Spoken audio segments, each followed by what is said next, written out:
Екі қабатты еңселі үйдің қақпасына жүгіре шыққан жасамыс әйел есік алдында от алып тұрған көлігіне міне салысымен ытырыла жөнелді. Көп ұзаған жоқ. Бір көшені айнала беріп кілт тоқтады. Басындағы етекті қалпағын арт жағына лақтыра салып, рөлге басып қойған күйінде өксіп-өксіп жылап жіберді. Мыналар мені өз үйімнен қумақ екен ғой. Ой Аллай, ой сұмдық-ай деді, тарғыл-тарғыл дауыспен. Аздан кейін ойы мен бойын жинағандай болып, өксігін баса алмаса да, қол сөмкесінен айнасын шығарып, өзінің бет-жүзіне барлай қарады. Кірпігіне қондырған аз ғана бояуы ақша бетін айғыздап, жаспен бірге жосаланып аққан екен. Оны қол орамалымен мұқият сүрткіштеп сөмкесінен опа шығарып бетіне дартқан болды. Өз жүзіне тағы да қадала қарап отырғанына, көзіне тікендей қадалып, көңіліне де дық болып тигені қарлығаштың қанатындай қос қасының қағыз ортасындағы үп-үлкен қара мең. Мұның бала кезінде анасы, бұл сенің бағыңа біткен нысаны деп қайта-қайта айтып отыратын. Есейе келе өзі осы меңді мақтан тұтып жүрген. Өйткені оның бүкіл бет пішіндегі әдемілік пен ажар атаулының бәрі осы қараңмен ғана үйіріп әкеліп, үйлестіріп тұрғандай болып көрінетін. Бой жеткен кезіндегі бұл мең туралы жігіттердің айтқан сөзі де кілең марапат. Ал енді міне, жас шуған жанарынан жай от ұшқындап отырған жасамыс әйел осы меніңе өшіге қарап отыр. Сен менің бағыма емес, сорыма біткенсің, деді ол, ызбарлана күбірлеп. Әйел бағана жұмысына бармақ болып көлігіне отырғанда телефонын ұмытып кеткен біле қойып, үйге қарай қайта жүгірген. Сыртқы есікті ашып кіре бергенде-ақ жоғары қабаттан жас тоқалдың даусы шаңқылдай естілді.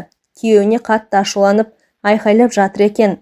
Ал қане сол айтқаның, ойбай, өзім қайтсем де көндіріп, 2 бөлмелі үй әперем деп жіберіп едің. Қанша уақыт өтті, әлі жүр сүмірейіп. Үйімізді жинап, баламызды бағып тамағымызды істеп жүр дейсің. Жинамай-ақ қойсын, бақпай-ақ қойсын, істемей-ақ қойсын.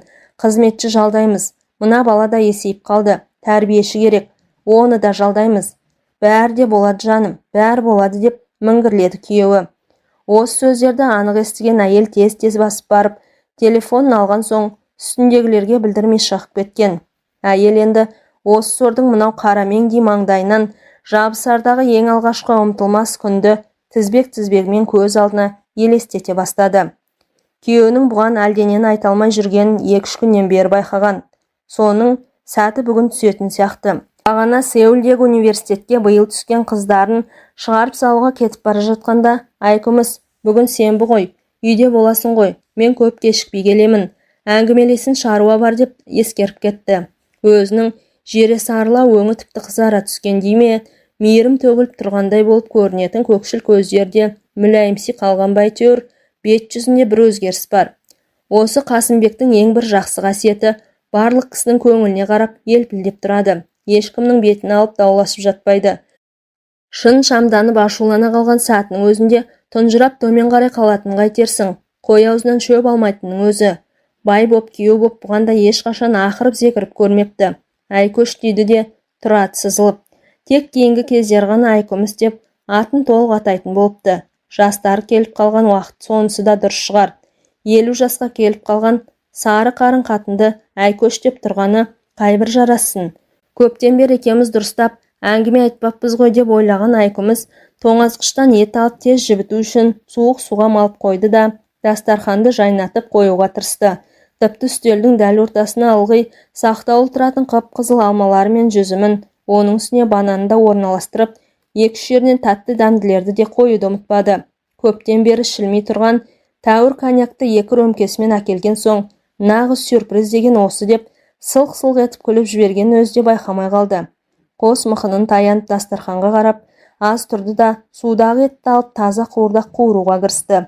Етті турап тұрғанда күйеуінің осындай сенбі жексенбі күндері өзі айтқандай қатырып тұрып палау мен лағмай жасай қоятын есіне түсірген айкүміс оймақ аузы үйіріліп тәп-тәтті жымиып қойды.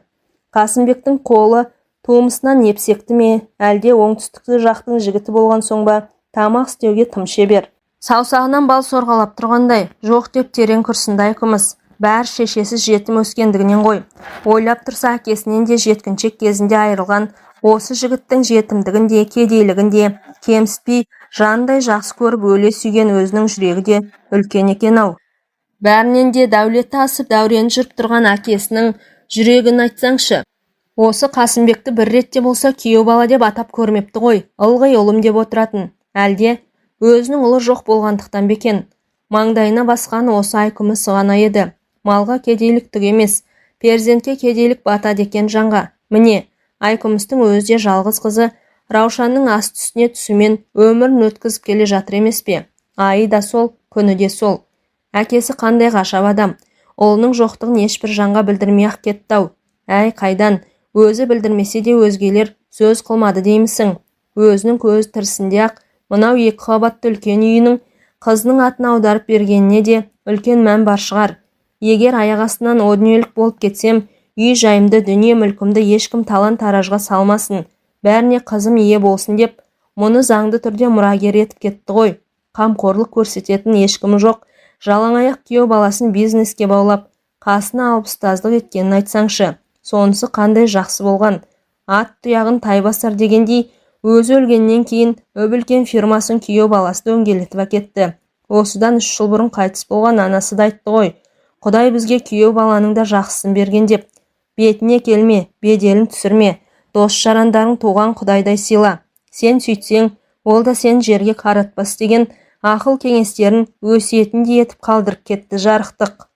Айкүміс тамағын істеп жүріп, Қасымбектің аңқаулығы мен адалдығын, іскерлігі мен тиянақтылығын да есіне алып, кеудесін әлдеқандай мақтаныш сезімі кернегендей болды.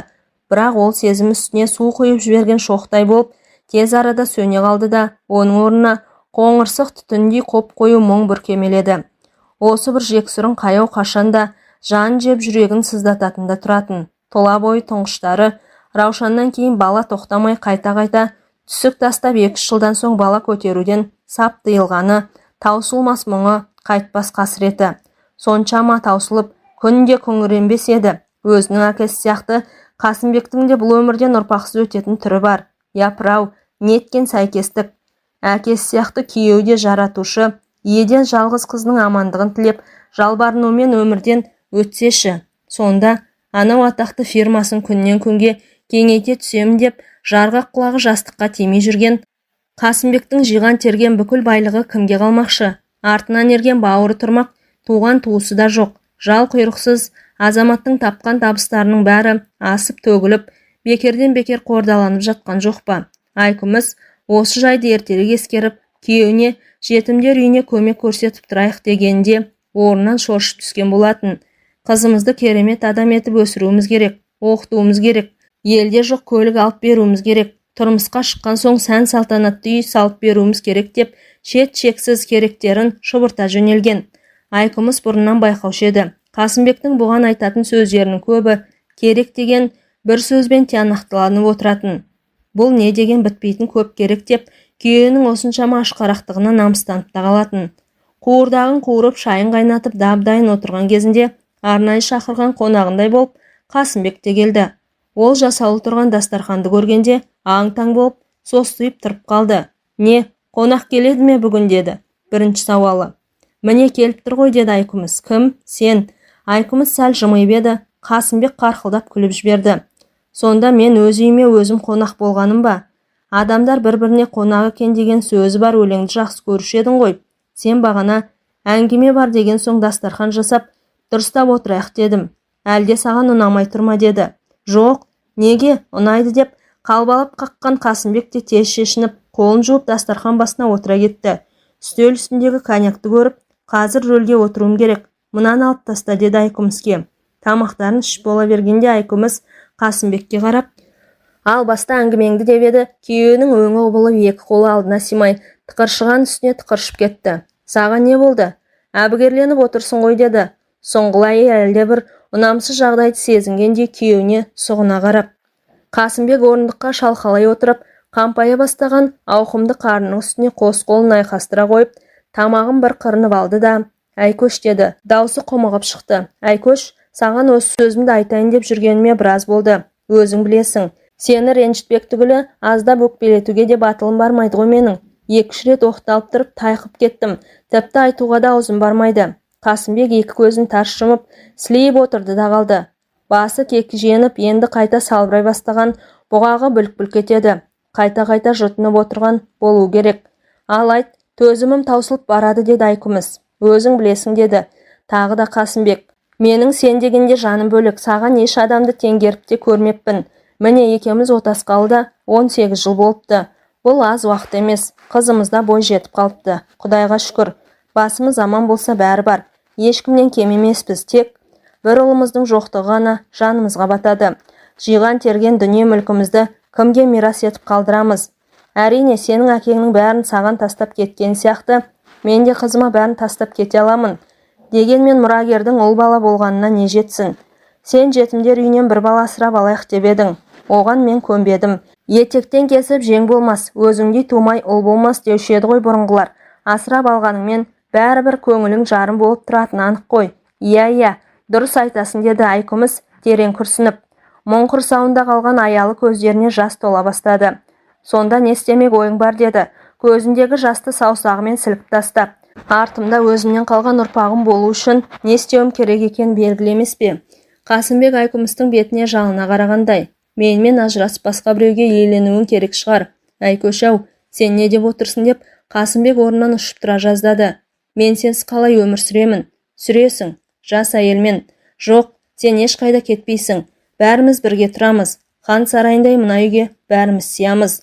Айкүмістің онсыз да аялы көздері үлкейген үстіне үлкейе бастады. Қолындағы үлкен қасықпен үстелдің үстін тықылдатып отыр. Ашу үстінде бетіме жіберіп қалама деп күйеуі біресе әйеліне біресе қасыққа қарағыштайды. Осыны сезгендей қолындағы қасығын үстелдің үстіне тастай салып, Айкүміс те екі қолын кеудесіне айқастырып отырды. Иә деді, содан соң күйеуіне жымия қарап. Сонда менің үстіме тоқал алайын деп отырсың ба? Егер сен келіссең, ұрпақ үшін ғой. Айкүміс қарсы қабырғаға қадалған күйінде міз бақпай отырып қалды. Жүзінде түк реніш жоқ, керісінше бота көздерінің тереңінде әлде бір байламды ойлар жататындай. Иә, Қасеке деді, содан соң күйеуіне мұңдана қарап. Ұрпақ туралы мен де ойланбай жүр деймісің? Сені жүрегімен сүйгелі бері, саған әйел болып тигелі бері, менің бар ойлайтыным сенің болашағың, сенің бақытты болуың. Мен сол үшін бәріне бас тігуге баяғыда-ақ өзіме өзім ант бергенмін. Сондықтан да ұл бала сүйе алмай қалғанымыз саған батқаннан да маған қатты батады. Мен неше түрлі ойға түспеді деймісің? Сені ұрпақсыз қалдырмау үшін ажырасып кетсем бе деп ойладым. Егер сен осындай тәуекелге бел байласаң, мен де бірден келісуге даяр едім. Ажырасып кетсем де сенің бала сүйгеніңді, шат-шадмен өмір сүргеніңді қалар едім. Соны күн сайын Құдайдан тілер едім. Енді міне, мынандай байламға келіп отыр екенсің, дегеніңді жаса, ойлағаныңды іске асыр. Бірақ, иә, айта бер деді Қасымбек, жасаураған көзің қайта-қайта уқалаған болып. Не бірақ? Бірақ алатын тоқалың ақылды, арлы адам болсын. Менің тарапымнан оған ешқандай қысым болмайды. Күндестің күлі де күндес деген сөздің мән мағынасы маған жүрмейді. Одан туған баланы өз баламдай көремін. Анасындай аялап, бағып қағамын. Үлкен шешесі боламын. Әне-міне жер ортасы жасқа жетейін деп отырған әйелмін ғой. Әжелік те алыс емес. Тек қана айрандай ұйыған, берекеміз бен бірлігіміз бұзылмасын де. Айкүміс айтып отырған сөзінің осы жеріне келгенде, Қасымбек қос қолымен бетін басып еңіреп жылап жіберді. Айкөшім менің деді, өксіге булығып. Керегі жоқ, тоқалдың. Сен аман болсаң болды. Сенің бір басың 1000 тоқалдан артық. Айкүміс орнынан тұрып қарсы отырған Қасымбектің қасына барып отырды. Баласын да еркелетіп, арқасынан қағып жұбатты. Бүйтіп босама деді. Содан соң жігерлі дауыспен, сен өзіңнің қандай адам екеніңді білесің бе? Алған бетіңнен қайтпайтын қайсарсың. Уәдеге беріксің. Айтқанынан айнымайтын бір сөздісің. Егер осылай тайқып шығатын болсаң, алайын деп жүрген сүйіктіңе не бетіңді айтпақсың? Қасымбек жылап-жылап, жаңа оянған баладай болып Айкүмістің жүзіне аңтарыла қарады. Сен оны осында алып кел, таныстыр. Бірақ сендер заңды некеге отыра алмайсыңдар. Сондықтан мешітке барып дін жолмен некелеріңді қидыртыңдар деді. Айкүміс түрегеліп тұрып. Сөзін айтып болған соң тамағын буып бара жатқан аш өксікті сезе қойып тез-тез басып, өз бөлмесіне қарай беттеп кетті. Төсегіне жеткен соң құс жастықты құшақтап, ет-бетінен түскен бойда ұзақ-ұзақ тұншығып жылады. Күйеуім артымнан келіп, мазамды алмаса екен деп тілеп еді, сол тілегі орындалып, Қасымбек те бұған сездірмей үйден шығып кеткен екен. 6 жыл бұрын басынан өткен осы бір күннің әр минуты мен әр секундын қалдырмай есіне түсіремін деп, көлігінің ішінде көбірек отырып қалыпты. Өз жүрегіне қандай ем табамын деп біраз ойланды да, Қалта телефонын алып ең жақын сырлас құрбысы мейізбен хабарласты. Ол үйінде екен. Қатты қуанып тезірек жетуін өтінді. Айкүміс бұрынғыдай ішқұса болып жүре бергенше, бір жақын адамны 6 жыл бойы көрген қорлығын, шеккен жапасын сыртқа шығарып, запырандай етіп айтып беруді жөн көрді. Солай істесе іші босап, көңілі сергіп қалатындай. Мейіз құрбысы шыдамсыздана күтіп отыр екен. Көптен бері көріспеген соң қатты сағынып қалған ғой. Бас салып құшақтап бетінен сүйіп жатыр. Неғып жүдеп кеткенсің? Түрің сұп-сұр ғой деді. Айкүмістің бет жүзіне таңырқай қарап. Жас тоқалды олайда бұлайда жұмсап, қолыңды жылы суға малып отыр екен десем, айтпа мейіз, сенімен жолыққым келгенде сол жас тоқалға байланысты. Әйтпесе аяқ астынан сені мазалап маған не болыпты деді. Айкүміс қонақ бөлмеге өтіп бара жатып. Мейіз дастарханын жасап даярланып отыр екен. Шайға отыра салысымен Айкүміс құрбысына үйдегілердің өзін қумақшы боп жатқандарын айтып салды. Үстіне біреу суық-суық құйып жібергендей шошып кеткен мейіздің екі көз тас төбесіне шықты. Бәле деді содан соң, даусын созып. Бұйраланған қап-қалың қара шашының арасына салалы саусақтарын матырып жіберіп, маңдайын сүйеген күйі мелшиіп отырып қалды да, кенет ашулы кейіппен ызалана сөйлеп кетті. Мен саған баяғыда айттым емес пе, сол тоқалды байымен қосып үйінен қуып шық деп. Қасыңа Раушанды қалдыр да фирманың да бар билігін өзіңе ал. Ана екі сұмырайды қаңғыртып жібер деп. Ойбай, Қасымбекке обал болады. Оған бала керек, ұрпақ керек деп майыстың да қалдың. Ал енді көр сол жыланды. Қойныңа кіргізгенің қандай болатынын. Бала дейсің. Сол бала 4-ке толды деп той жасағандарыңда көрдім ғой. Жаман апа деп сенің сирағының қалай тепкілеп тұрғанын. Маймылға ұқсап бетін тыжырыңдатып сені мазақтайды шо. Ал сен болсаң оған қалбалақ етесің. Сол жынымның ұстаған-ай. Тура жағынан тартып отырғызып қойғым келді. 4-ке толып есі кіріп қалған баланың сендей мейірімді үлкен адамға сөйтіп тұруы мүмкін бе? Бұл ана жылан тоқалдың тәрбиесі. Мейіз екейінен дем алып ентігіп тоқтағанда, Айкүміс те осы сәтті күтіп отырғандай, сабыр етші Мейізжан. Саған келіп отырғаным да сол тоқалдың өзіме көрсеткен қылықтарын айтып беру үшін ғой. Ішіме сияр емес. Осы уақытқа дейін сол туралы бір ауыз жаман сөз айтып көрмеппін. Кейін түсінер, қалыпқа түсер деп ойладым. Ал сен мен тыңда деп, көкейіне көлкілдеп тұрған зарлы мұңын құрбысына баяндай бастады. Қасымбек болашақ тоқалын үйге алып келіп, таныстырам деген сәттен бастап, оны көрген кезде өзін-өзі қалай ұстауды білмей, әбігер күй кешіп кеткенін әлі ұмытпас. Олар келгенде ас сумен айналысқан болып, ас үйде жүрсе де әлде қонақ бөлмедегі креслода аяғының үстіне аяғын қойып, екі қолын айқастырып, иегін көкке көтеріп, міз бақпай отырып алса ма? Жоқ, онысы бұрын көрмеген кісіден ұят болады. Не деген тәкаппар, сызданған адам деп, бұны сәл сәтте-ақ жеп көріп кеткен. Адам мен адамның сыйластығы алғаш танысқан уақыттан басталатын белгілі емес пе? Өзінің аты да жақсы екен, Гүлжамал. Сол Гүлжамал байқұста қайбір қарық болып жүр дейсің бүгін. Бәйбішесі қандай адам екен, қалай қарсы алар екен деп, ол да алуан түрлі ойға түсіп жүрген шығар. Өзі министрдің немере қарындасы дейді. Бойында бекзаттығы да болуы керек.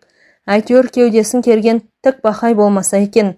Сондай болған күнде де оның әлде бір лауазымды адамның туысы екендігі кімге керек? Айкүміс үшін ол. Ол Қасымбектің екінші қатыны, өзінің күндесі. Оның жолы кішілік. Қазақша айтқанда, Қасымбек оны кішілікке алып отыр. Ал Айкүміс кім? Ең алдымен кезінде бүкіл қалаға танымал болған ардақты адам Баймағамбеттің жалғыз қызы. Бүгінгі бет-беделі Азамат Қасымбектің бәйбішесі. Үлкен фирманың бас зейнеткері. Жоқ, жас тоқалдың алдында жүгіре шыққаны тіпті жөн емес екен. Не сасатыны бар? Сабырлы, салихалы, қалыпты қарсы алады, сөйтеді. Айкүміс осындай тоқтамға келіп, өз ойлағандай жас тоқалды бір қалыпты жағдайда ғана күтіп алды. Өзіне екі көзмен ішіп, қарап тұрған Гүлжамалдың назарынан сәл қысылып қалғандай болды да, бұнысын тәрбиелі мәдениеттілігі сияқты көрсеткісі келіп, қош келдің, төрлет. Менің атым Айкүміс деді. Менің атым Гүлжамал. Жас тоқал екі қолын алдына ұстап, тіп-тік күйінде қаздайып отыр. Бір көрмегенге тәп-тәуір әдемі келіншек екен. Жасы 30-зарда шығар. Гуля деді Қасымбек Гүлжамалға қарап. Бұл кісі менің бәйбішем, жан досым, жан ашырым, жалғыз қызым Раушанның мамасы. Сен екеуміздің қосылуымызға ең бірінші ақ батасын бергенде осы кісі. Рахмет деді. Гүлжамал даусын естілер-естілмес етіп, ернін жыбырлатты. Бет жүзінен де көзінен де ешбір толқудың белгісі білінбейді. Немқұрайлы. Жүр Гуля деп Қасымбек болашақ тоқалына төрді нұсқады. Өзі абыржып тұрған адамдай шешіп қойған аяқ киіміне сүрініп құлап қала жаздады.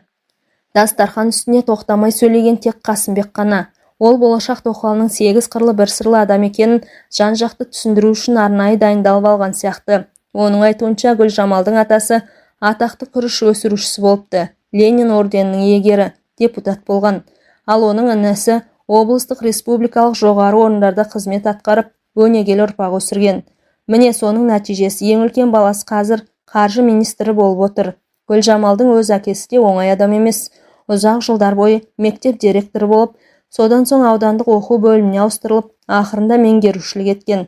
Ал мамасы болса 8 бала тәрбиелеп өсірген батыр ана. Гүлжамалдың өзі мектепті алтын медальға бітіре жазапты. Тек бір сабақтан ғана 4 алып қалыпты. Мединститутқа өз күшімен оқуға түсіп, жақсы бітіріп шыққан. Қазір көз дәрігері, офтальмолог, тәжірибелі маман.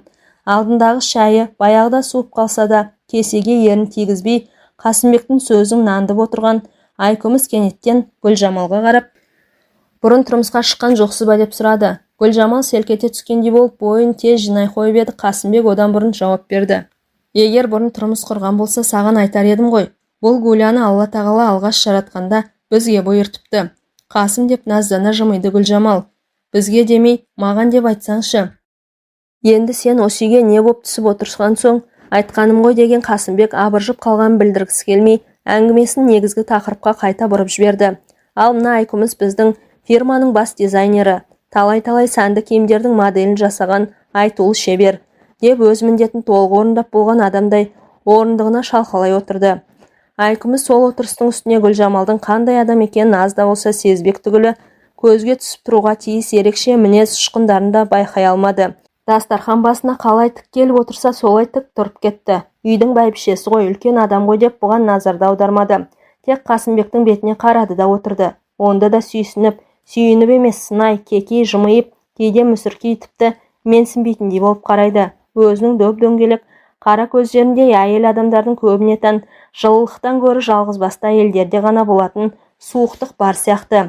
Әлде өзі сөйтіп, отбасы бар екеніне қарамай тиген, күйеуіне ашық түрде ақ ортақтаса беретін күндесіне деген қызғаныштан туған қылығым екен бұл суықтық.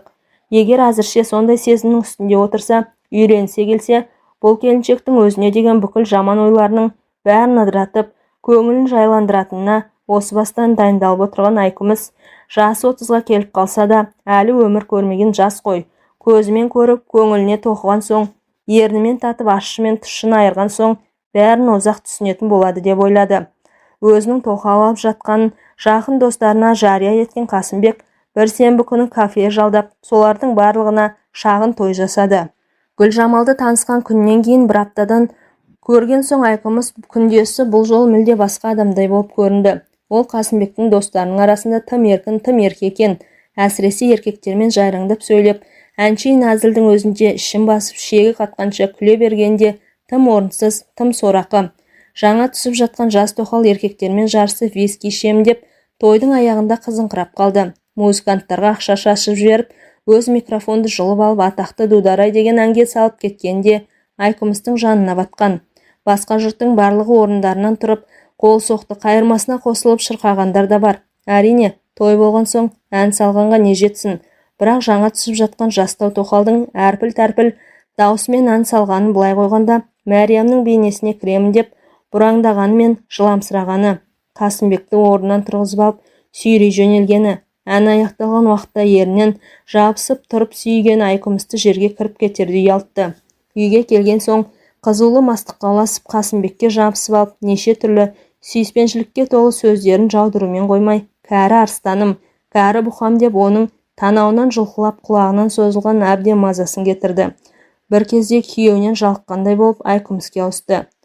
Жүр, біздің бөлмеге, екеуміздің ортамызға жат деп қайта-қайта қолынан сүйреледі. Ақырында Қасымбек араласып, алдап сулап өз бөлмелеріне кетті. Сірә, өз масаң болған соң, тоқалының қылықтарына онша мән бермесе керек. Ертеңіне басы ауырып жатқан сүйіктісіне аяқ табақпен арақ шарап тасумен жүрді. Айкүміс түндегі қылығы үшін жас тоқал өзінен кешірім сұрар деп ойлады. Үйтпек тұрмақ, жуынуға шыққан кезінде иығына асқан орамалын шұбалтып, бұрылып та қарамай дәл жанынан өте шықты.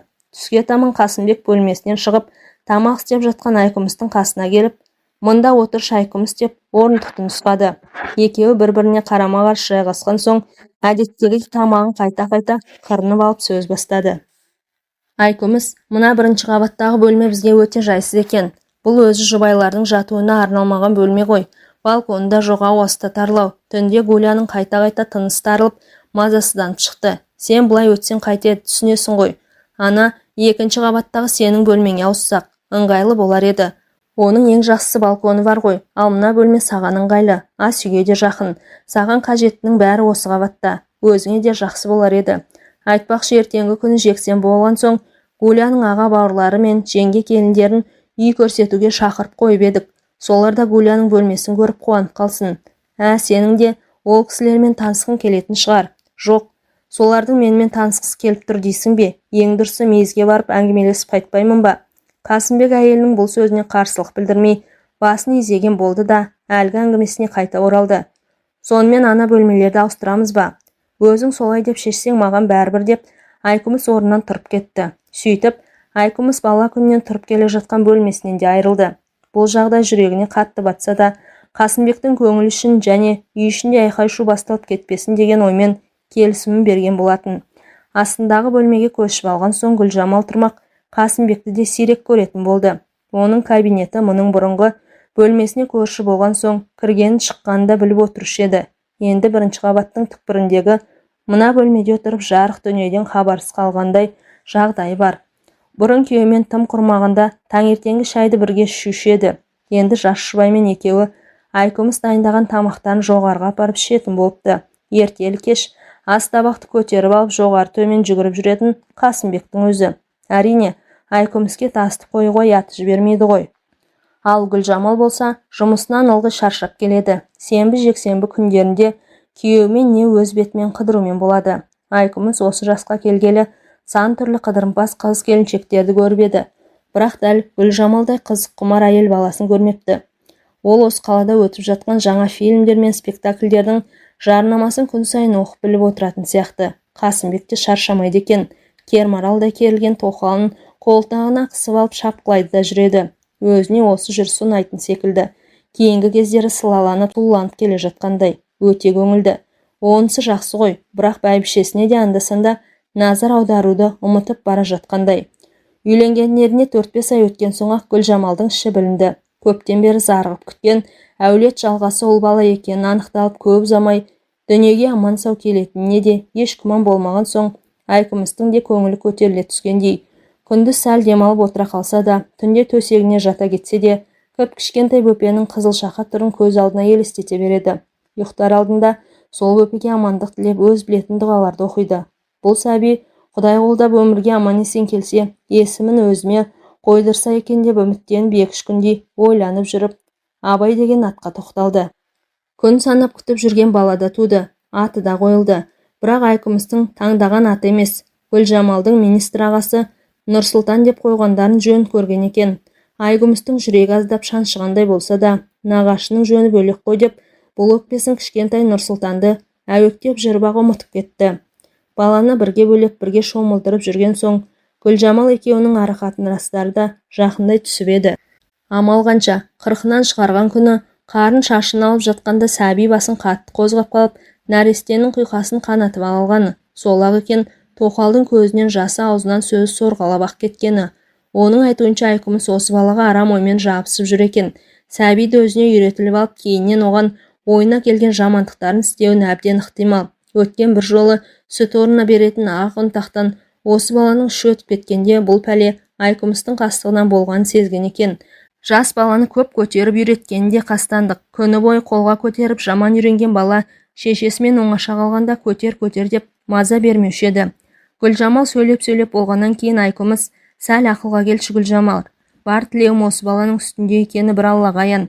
Еді қанын ішіне тартып алған жас тоқал үн қатпаған күйі тымсырай балды. Сол күннен бастап айналып үйіріліп баласының маңынан шықпайтын болды. Өзінің бала жандылық сонша, бөпесін неше түрлі орысша, қазақша тәтті атаулармен атап, аймалап сүйеді де жатады. Айкүміс оның өзіне айтқан сұрапыл сөздерімен қап-қара жаласының ауыртпалығынан біраз уақыт есеңгіреп жүрсе де, ерегісіп отырып алмай, Сәбидің жаялықтары мен киімдерін өзі жуып, өзі кептіріп, өзі тіктейді. Егер ерік өзінде болса, арбасына жатқызып серуендетіп, таза ауа жұтқызып қайтар еді. Амал жоқ. Бұл туралы ойын Гүлжамалға ақырындап сездірген еді. Ол жас сәбиге жаздың күнінде де суық тиеді деп шоршып түсті.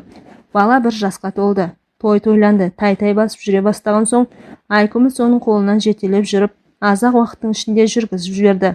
Сонда қуанғанын-ай, кішкентай ұлда оны көрмей қалса, іздеп жылайтынды шығарды. Көрсе болды, жылағанын қоя қойып, апа деп тұра ұмтылады. Бұл кезде Гүлжамал да күндесіне жапқан пәле жаласын ұмыта бастағандай болып, Нұрсұлтанды далада қыдыртуға рұқсат берген. Ол сөйтіп Айкүміске пейіл көрсетіп жүрді де, декреттік демалысын аяқтап, жұмысына шығып кетті. Енді Нұрсұлтан басы бүтін өзінің қарамағына оғандай сезінген Айкүміс сәбимен бірге шат-шадыман тіршілік кешіп жүрді.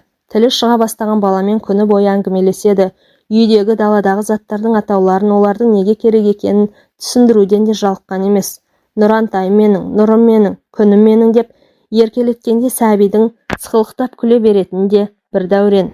Осындай жайма шуақ жақсы өмірдің тыныштығы Нұрсұлтан 2-ге келгеннен кейін бұзылады деп кім ойлаған? Олдың 2 жасқа толуына байланысты өте үлкен той өтіп, бәрі масайрап жүрген шақта Қасымбек пен Гүлжамалдың арасында қан майдан басталды да кетті. Бәрі аяқ астынан. Таңертеңгі шай үстінде Гүлжамал бір әңгіме қозғады. Нурик те 2 жастан асты, жүгіріп жүр, жақсы сөйлейді. Енді мұны ясли балабақшаға апаруымыз керек деді. Мен анау Ласточка деген жекеменшік яслимен келісіп қойдым. Ертең таңертең өзім алып барамын. Айкүміс пен Қасымбек жас тоқалдың жүзіне таңдана қарады.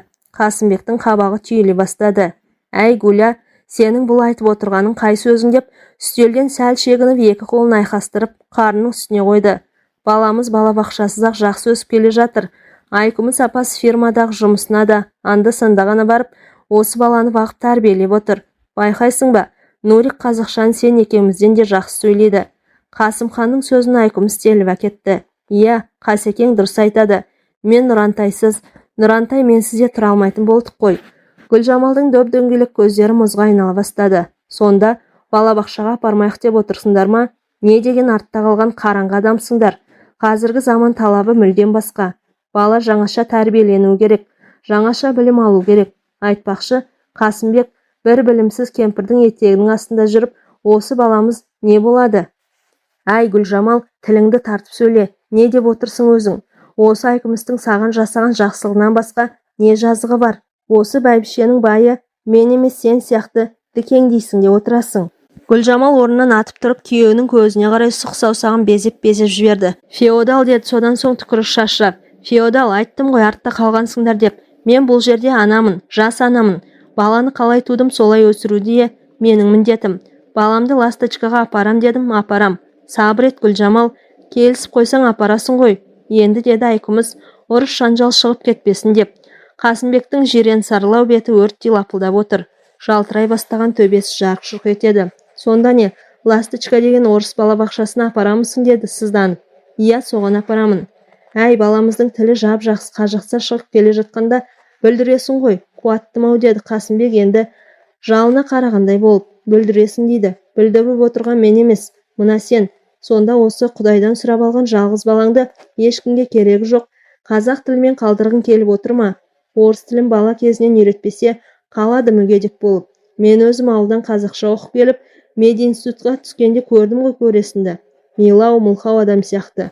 Балабақшаға апарсан да қазақшысына апарасын деп Қасымбек те орнынан түрегелді. Надан, скотина, какая я же дура, что вышла за такого креатина, как ты, деп Гүлжамал ащы дауыспен. Қасымбек қатты ашуланып, ұмтылып барып тоқалының жағынан тартып кеп жіберіп еді. Соққысы мұндай ауыр болар ма? Гүлжамал айналып барып ұшып түсті. Маңдай үстелдің бұрышына соғылып, қаны саулап қоя берді. Айкүміс тез қимылдап жығылған келіншекті орнынан тұрғызбақ болып еді. Аяқ қолын ербеңдетіп, кет деп құтырған үстіне құтырана түсті. Қасымбек орысша қазақша боқтықтарын боратып, жоғарыға көтерілді. Айкүміс жүгіріп барып йодпен мәрілі келіп Гүлжамалдың жарасын таңды. Енді бұл тоқал қандай өнер шығарар екен деп Айкүміс қатты үрейленіп еді. Мұны таң қалдырып Гүлжамал жағының жігітін ашпастан үнсіз қалды. Сол күннен бастап Айкүміс бұл келіншектің ес ақылында аздаған ауытқу бар екенін байқап жүрегі сыздап, оған бұрынғыдан да жанашырлықпен қарайтын болды. Осы оқиғадан кейін ақ Гүлжамалдың кіші жеңгесінің қайын сіңілісінің туралы өзіне айтқан бір әңгімесі Айкүмістің есіне қайта-қайта орала берді. Жас тоқал алғаннан кейін Қасымбек қайын жұрттың жарылқағыш нағыз ақсілескер күйеу баласына айналып кеткен. Кіші қайнағасын әйелімен бірге фирмасына қызметке қабылдап, үлкен балдызына дүкен ашып беріп, кенже қыздарын жоғары оқу орнына түсіргенде үлкен шаруа. Қазір фирмада істеп жүрген Гүлжамалдың әлгі кіші жеңгесі Сара деген әйел сөзі көптеу болса да адамға үйір, ақ көңіл жан екен. Сол бірде Айкүмісті қояр да қоймай кафеге апарып, өз әулеттері туралы бірталай әңгіменің сапырып тастаған. Оның айтуынша Гүлжамал қыз күнде өте әдемі, тым асқақ бойжеткен болыпты. Ол мединститутта оқуға түскеннен кейін лауазымы жоғары бір адамның баласымен сөз байласып, өзінің әке-шешесімен де таныстырып үлгерген. Жігіті де қызды болашақ келін ретінде үйіне апарып тұрыпты. Үлкендер де құдаласып та қойған. Өкінішке орай әлгі жігіт оқу бітірген жылы нашақорлыққа салынып, құдай атқанда дипломын да ала алмай қаңғырып кетіпті. Байтал түгіл бас қайғы деген сияқты. Міне осы кезден бастап Гүлжамалдың бүкіл арман мақсаты ойрандалып, кейде мас болғанша шаршап ішетін, шылым шегетін, аузына келген сөздерді айтатын нашар мінездер шығара бастаған. Егер достарымен көңіл көтермесе, көңілі күрт төмен түсіп, үн-түнсіз отырып қалатын әдеті де содан бері шығарып алыпты. Бір күні уды ашып жіберіпті. Құдай сақтап дер кезінде ауруханаға жеткізіліп аман қалған көрінеді. Айкүміс осы сырды естіген соң жас келіншек туралы 10 рет ойланып, 9 рет толғанып, енді гүлдейін деп тұрған уақытында өмір ызғары соғып өткен осы бір бейшара жүрегінде аз да болса бір шаттық сыйлағысы келді. Әйелдер мерекесі таяп қалғанында жақсы болды. Соған қарай Гүлжамалға қандай ерекше сыйлық алсам екен деп ұзақ ойланды. Ақыры ыңғайлап ештеңе таппаған соң сувенирлер сататын дүкенге баруды жөн көрді. Қолы бос, Нұрсұлтан Балдырған деген қазақ бөбекханасына берілген. Гүлжамал сол таяқ жеген күні үн-түнсіз өл бөлмесінде жатып, кешке ас ішуге үстел басына келіп отырған. Әдеттегісінен тіпті күйінде ұзақ отырды да бір кезде «Мені кешіріңіздер, ағат кетіппін. Нөлікті қазақ балабақшасына берейік. Қазақ болу өсу керек қой» деп білген болатын. Қасымбек пен Айкүміс мәз болып шаттанып қалған. Осындай шаттықты да шарапты сәттер Гүлжамалды мүлде өзгертіп, ол енді ибалы да инабатты қазақ әйеліне ұқсап келе жатыр еді. Бәленің бәрі Раушаннан шықты. Әлі есінде, Қасымбек екінші әйеліне үйлене салысымен-ақ Айкүміс Оңтүстік Кореяға қызына хат жазады. Екінші әйел алу себептерін барынша түсінікті етіп баяндауға тырысқан. Раушан да бәрін ұққандай болып, тіпті жазғы, қысқы демалыстарына келіп кетіп жүргенде де ешқандай қырғыз қабақ көрсетіп артық сөз айтқан жоқ болатын. Ол Нұрсұлтан інісіне Кореядан неше түрлі керемет ойыншықтар мен сыйлықтар, киім-кешектер алып келетін. Кейінгі келгенде оқуын тәмамдаған, енді бір жыл іс тәжірибелік жұмыстар бар екенін айтты. 2-3 күндей достарымен қыдырып, содан соң фирмадағы кішкентай күннен таныс адамдарға барып жүрді. Солардың біреулері әкесіне және тоқал шешесіне қарсы үгіттеген болу керек. Жаз күндей жайдарлы қыз бір күні қаңтардан жаман қаһарланып келді. Келе салып әке шешесін өз бөлмесіне шақырып алып, сөзін көп созбай бірден өз байламын айтуға көшті. «Папа, сен артымда мұрагерім жоқ» дегенді сылтау етіп, ялмай қызармай жап-жас әйел алдың. «Менің шетелге кетуімді ғана күтіп жүр екенсің. Айтпақшы, сонда жібергенде өзің ғой. Менің аңқау, маубас мамамды әбден басынып, пластилинше илеп алыпсың. Жүрегі жұмсақ адамды осылай қорлауға бола ма екен? Мен сенің екінші әйел алғаныңды естігенде қалай назаланып жылағанымды білесің бе? Ондағы жолдастарыма да айтқан жоқпын. Не деп айтам? Ал мұндағы достарымның бәрі біліп алыпты. Ұят пен намыстан өртеніп кете жаздадым. Мен енді мынандай шешімге келдім. Саған мамам да мен де қажет емес екенмін. Мамам қартайыпты, мен де қыз бала болғандықтан мұрагерің болып қала алмайды екем. Ендеше біз бұл жерден, бұл үйден не іздейміз? Міне, мен сондықтан мамамды алып Сеулге кетейін деп отырмын. Ал сен жас әйеліңмен, мұрагер ұлыңмен осы жерде бақытты өмір сүре бер деп зорға тоқтағанда, Қасымбек пен Айкүміс бірінің бетіне бірі қарай тастай болып қатты да қалды. Қыздарының жүріп өзгере қалғанына таңданып отыр ма, әлде шешемді Сеулге мүлде алып кетем дегеніне абдырап қалды ма? Алдымен еш жиған Айкүміс болды. «Айналайын қызым-ау» деді ол, сазырайып отырған Раушанға телміре қарап. «Кеше ғана жап-жақсы едің, аяқ астынан қалай құбылдың? Мен саған жағдайдың бәрін айтып, тым ұзақ хат жазбап едім. Сен бәрін түсінгендей болып жып-жылы жауабыңды бермеп едің. Енді мұның не?» Раушан: «Әкем менен рұқсат сұраған жоқ» деп дүңк ете түсті.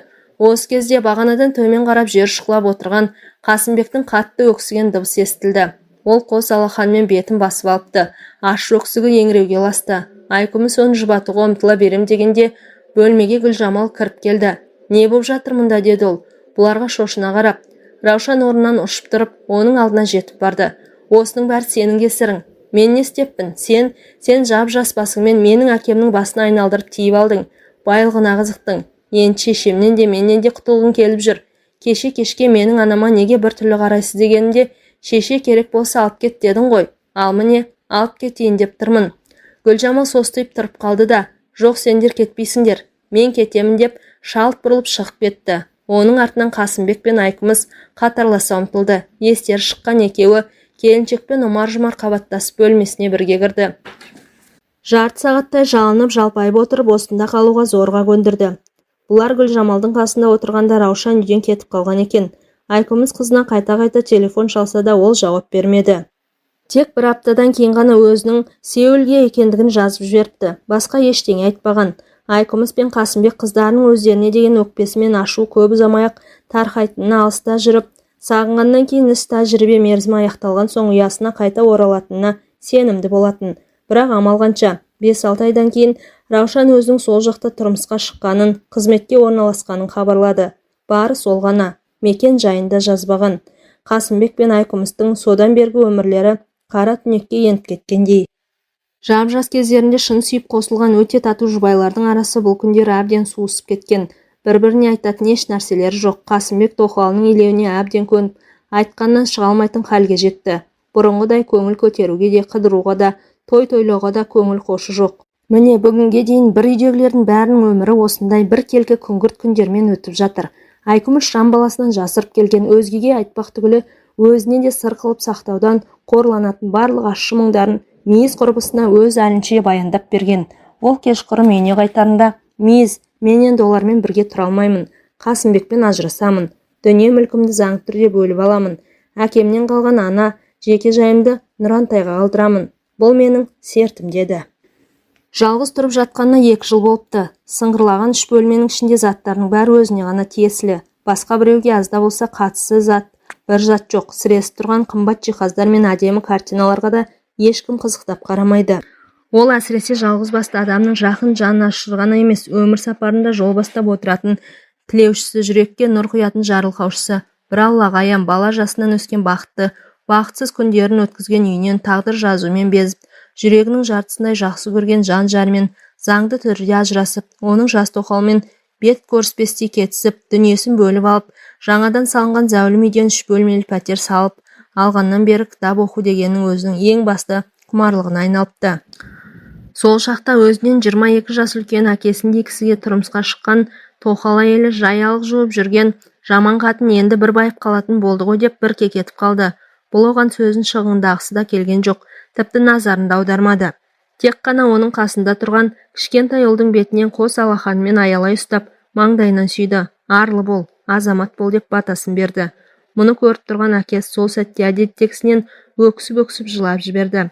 Міне сол жылауық кісі жаман ауруға шалдығып 2 дүниенің ортасында жатқан көрінеді. Жылауық деп қазір ғана атап отыр ғой. 21 жыл өмір сүргенде мінезінен бір оғаштық байқамапты. Өн бойынан бір кемістік көрмепті. Негізінен көп адамдар өзінің шын сүйген адамның көрінеу тұрған мінін байқамайтын көрсоқыр ғой. Керісінше кейбіреулер жек көрген адамның елеусіз мінін бірден көріп тұрады. Кенет үйдің телефоны шырылдады. Айкүміс орнынан тұрып тұтқаны көтерді. Сіз Айкүміс Баймағамбет қызы боласыз ба? Иә, мен онкологиялық ауруханадан хабарласып тұрмын. Сіздің бұрынғы жолдасыңыз Қасымбек Бектұров өте ауыр жағдайда жатыр. Келіп жолығып кетуіңізді сұраймын. Келгеніңізге өзіңізге дұрыс болар еді. Айкүміс аңтарылып тұрып қалды да аурухананың мекен-жайын сұрады. Ауруханаға жедел жеткен Айкүміс бұрынғы күйеуінің көргенде мүлде танымай қалды. Төсек үстінде ұзыннан сұлап, тірі аруақ жатқандай. Бұрынғы қызыл жирен өңінен азғантай да белгі жоқ. Оған шыттай боп-боз, әбден арыған, ірі денесінде бір жапырақ ет қалмаған сияқты. Төсекпен төсек, көрпемен көрпе боп жатқан қу сүйек. Әй көш деп әлсіз ғана үн шығарып еді, арғы жақын айтуға шамасы жетпей ерін жалады. Иә Қасеке, мен келдім, деді Айкүміс, төсек қасындағы орындыққа отырып жатып. Қалайсың? Қураған ағаштай қолынан ұстады. Әй көшім, менің уақытым аз. Сен мені кешір. 2 дүниеде сенің сеніміңді ақтай алмадым.